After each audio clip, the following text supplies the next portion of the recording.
Kalimat ke-13 bagian keempat. Bismihi subhanahu. Assalamualaikum warahmatullahi wabarakatuh. Abadan da'iman.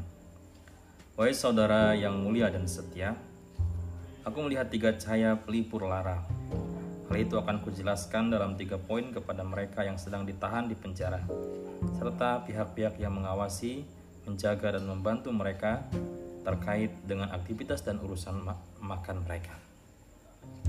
Poin pertama, setiap hari yang dilalui di penjara bisa membuat seseorang mendapat pahala ibadah 10 hari, serta dapat mengubah jam-jamnya yang fana menjadi jam demi jam yang kekal abadi dari sisi buahnya.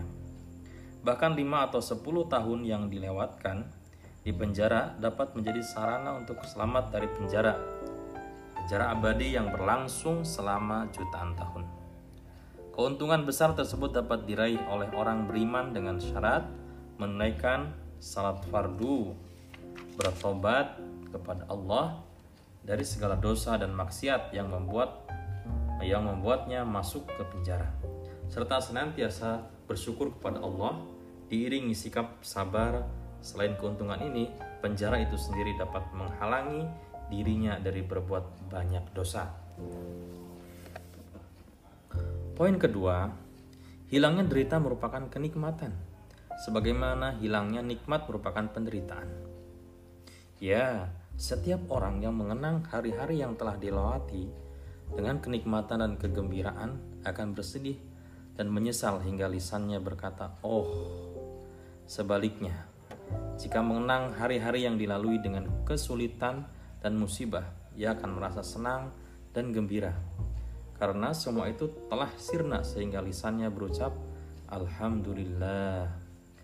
Berbagai ujian telah berlalu diganti oleh pahalanya, maka dadanya lapang dan senang. Artinya derita sesaat melahirkan kenikmatan maknawi dalam jiwa, sebaliknya kenikmatan saat melahirkan derita maknawi dalam jiwa. Jika demikian, apabila jam demi jam musibah yang telah berlalu bersama deritanya menjadi tiada, sementara hari demi hari musibah belum tiba, sehingga ia juga terhitung tiada dan tak melahirkan derita, maka adalah sangat bodoh jika sekarang ini menampakkan sikap risau dan tidak sabar terhadap saat-saat musibah yang telah berlalu dan terhadap derita yang belum lagi tiba. Sebab semuanya tergolong tiada juga. Sangat bodoh jika menampakkan sikap mengeluh kepada Allah dan tidak mengintrospeksi nafsu amarah yang penuh kekurangan. Setelah itu menghabiskan waktu dalam duka dan penyesalan. Bahkan orang melakukan hal tersebut lebih dungu dibanding orang yang terus makan dan minum sepanjang hari karena takut lapar dan haus pada beberapa hari mendatang.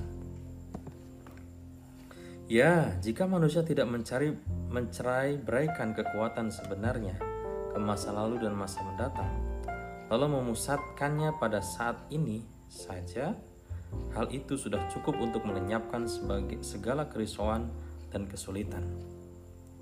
Bahkan aku utarakan bukan dengan maksud mengeluh bagaimana berbagai kesulitan materi dan maknawi yang pernah kulewati dalam madrasah Yusufiyah ketiga selama beberapa hari yang tidak pernah terjadi sepanjang hidupku, terutama ketika aku tidak bisa berdakwah akibat penyakit yang kuderita, ketika kalbu dan jiwaku berada dalam kondisi yang sangat sulit dan putus asa. Tiba-tiba pertolongan ilahi datang membawa hakikat di atas. Dadaku menjadi begitu lapang dan berbagai kesulitan itu pun menjadi hilang, sehingga aku rela menerima penderitaan penjara dan penyakit.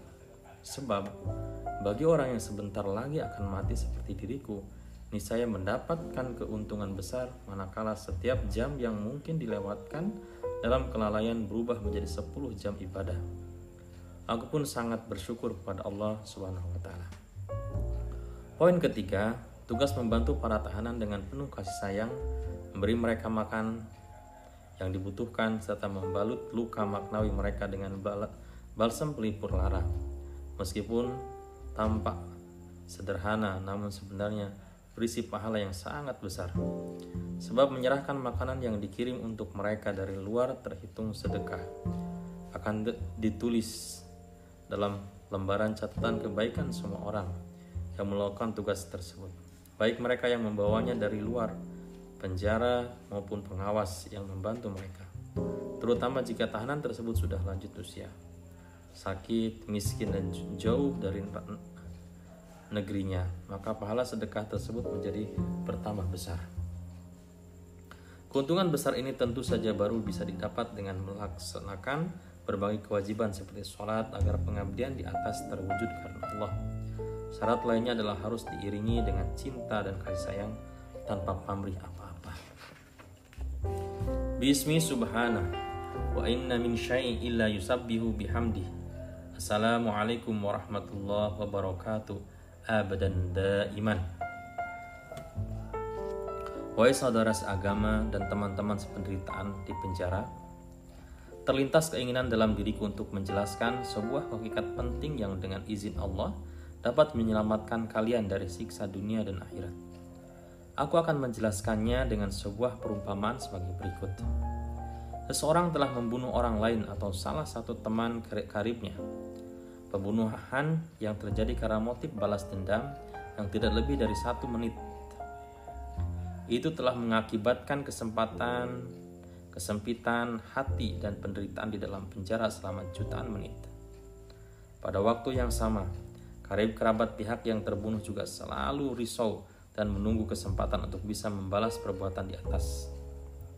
Setiap kali mengingat si pembunuh, akibatnya mereka tidak lagi menikmati hidup yang ada, karena tersiksa oleh perasaan takut, risau, dengki, dan marah. Hal tersebut hanya dapat diobati dengan berdamai dan hidup rukun antara keduanya. Itulah yang diajarkan oleh Al-Quran Al-Karim dan diserukan oleh hakikat kebenaran. Di dalamnya terdapat kemaslahatan bagi kedua pihak. Itu pula yang dituntut oleh nilai kemanusiaan dan diperintahkan oleh ajaran Islam. Ya, kemaslahatan dan kebenaran terletak pada perdamaian, sebab ajal hanya satu dan tidak akan pernah berubah. Pihak yang terbunuh bagaimanapun tidak akan tetap hidup selama ajalnya telah tiba. Adapun si pembunuh hanya menjadi sebab bagi datangnya ketentuan ilahi di atas. Jika perdamaian tidak terwujud di antara mereka, keduanya akan terus dalam kondisi resah dan tersiksa karena ingin terus membalas. Karena itu Islam menggariskan agar seorang muslim tidak menjauhi saudaranya lebih dari 3 hari. Jika membunuh tersebut tidak disebabkan oleh permusuhan dan kedengkian yang mendalam, di mana salah seorang munafik yang menyalakan api fitnah, maka hendaknya perdamaian segera dilakukan. Sebab jika tidak berdamai, bencana kecil itu akan membesar. Jika kedua pihak berdamai, kemudian si pembunuh bertobat dan dosanya seraya mendoakan korban yang terbunuh, maka keduanya akan mendapatkan banyak hal. Cinta dan jalinan kasih sayang, dan jalinan kasih antara keduanya akan tertanam sehingga yang satu akan mengampuni musuhnya sekaligus menjadikannya sebagai saudara yang taat dan setia sebagai ganti dari saudara mereka yang telah pergi. Kedua pihak menerima ketetapan dan ketentuan Allah, terutama mereka yang telah menerima pelajaran Risalah Nur, diseru untuk meninggalkan sesuatu yang dapat merusak hubungan antar dua insan. Pasalnya, persaudaraan yang telah mengikat mereka dalam suatu cahaya, kemaslahatan bersama, dan sikap lapang dada merupakan tuntunan iman. Semua itu mengharuskan sikap menghapus perbedaan dan menciptakan keharmonisan. Hal ini benar-benar terwujud di antara para tahanan yang tadinya saling memusuhi dalam penjara Denizli. Berkat karunia Allah, setelah menerima sejumlah pelajaran dari Risalah Nur, mereka menjadi bersaudara.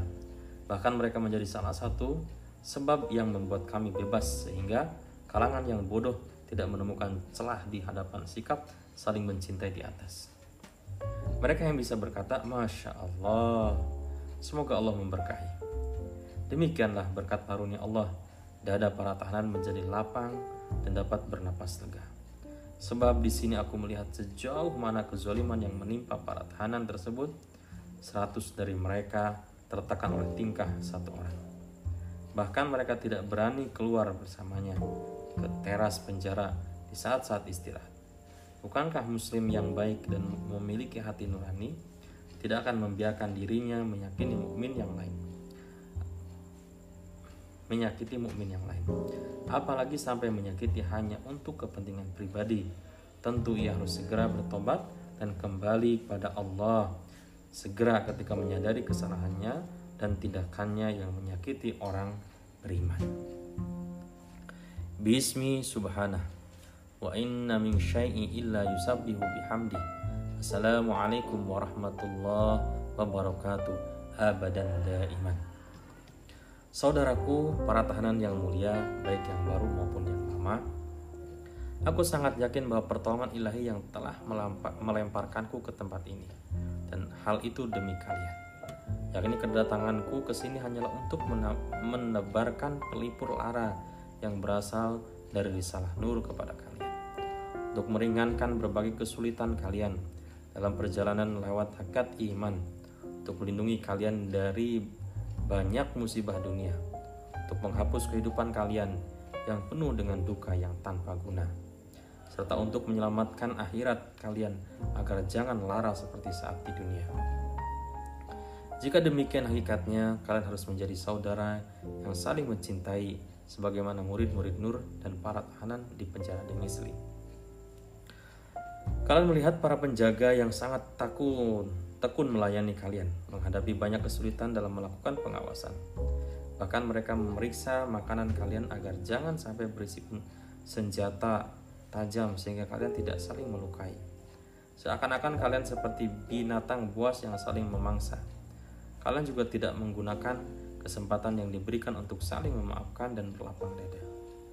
Maka katakanlah bersama dengan mereka yang baru masuk penjara yang masih membawa semangat heroik seperti kalian, katakanlah sekarang di hadapan para penjaga tersebut dengan heroisme maknawi yang agung, tidak hanya senjata tajam yang sederhana.